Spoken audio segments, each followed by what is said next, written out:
Hello সবাই, কেমন আছো তোমরা? আশা করি তোমরা সবাই খুব ভালো আছো, আর আমিও খুব ভালো আছি। তো আমি আমার আগের ভিডিওতেই বলেছিলাম যে আমরা সবাই মিলে পুরীতে চলে গিয়েছিলাম, ফুল ফ্যামিলি। সেখানে গিয়ে খুব মজা আনন্দ সব হয়েছে। তো সেখানেই আমাদের পুরীতে গিয়ে আমরা পুরী থেকে প্রায় 35 কিলোমিটার দূরে সূর্য মন্দির অবস্থিত, যে মন্দিরটি প্রায় 700 বছরেরও পুরনো।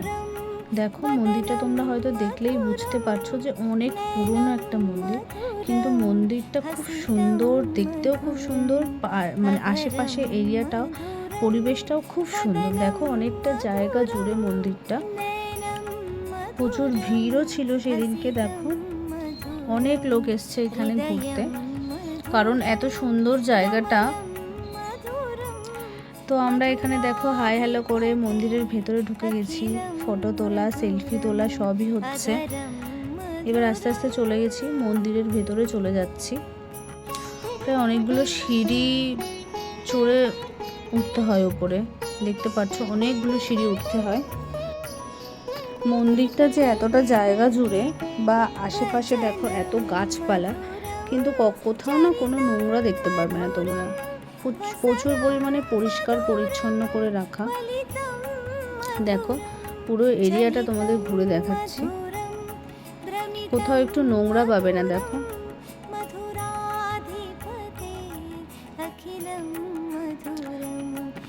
যতদূর চোখ যাচ্ছে শুধু মন্দিরটাই দেখতে পাচ্ছি, মন্দিরটাই পুরোটা এরিয়া জুড়ে মন্দিরটা। আর জানো তো মন্দিরটার ভেতরে না কোনো ঠাকুরের মূর্তি নেই, হয়তো এটার কোনো রিজন হতে পারে, বাট আমরা না ভেতরে কোনো মন্দিরের মূর্তি, ঠাকুরের মূর্তি বা মন্দিরে একটা পুজোর কোনো কিছু দেখতে পাইনি আমরা। হয়তো এই মন্দিরটায় পুজো হয় না, সূর্য মন্দিরটা। আর এত পরিমাণে মন্দিরটার ভিতরে রোদ না, তোমরা মানে 1 মিনিট দাঁড়িয়ে থাকতে পারবে না, মনে হবে যেন গায়ের স্কিন পুরো পুড়ে যাচ্ছে, এমন এতটাই রোদ। তো সবাই মিলে মজা করে মন্দিরটা ঘুরে দেখে নিলাম, তারপর কিছু ফটো সেশন হলো, সবাই মিলে একটু ফটো তুলে মজা করে বাড়ি চলে এলাম।